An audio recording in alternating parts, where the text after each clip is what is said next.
আমাদের কথার কাছে কাজের মিল থাকতে হবে। তো যে কোনো দলেরই হোক, দল করলেই তো হবে না, লটস অফ দল ইন বাংলাদেশ।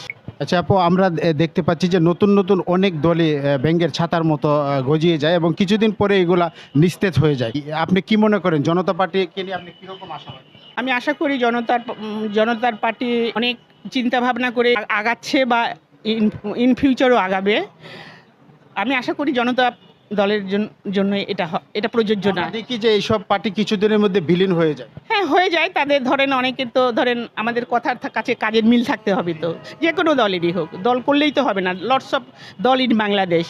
বাট আমি যদি এক কথা বলে আর এক কাজ করি তো আমার তো নোবডি উইল লাইক আস।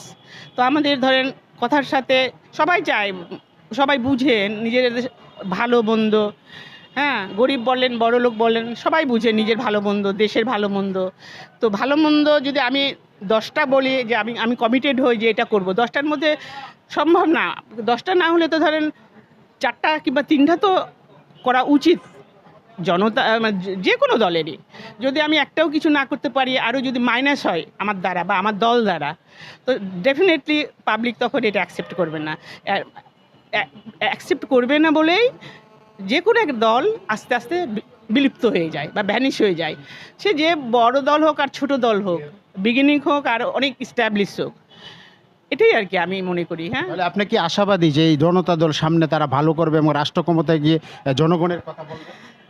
ইনশাল্লাহ আমি আশা করি জনতা দল ভবিষ্যতে ভালো করবে যদি আমাদের মধ্যে কমিটেডগুলো ভবিষ্যৎ প্রজন্মের জন্য, দেশের জন্য ভালো কিছু উপহার দেয়। ইনশাল্লাহ জনতা দল দিতে পারবে আশা করি, বা আমরা দিতে পারবো।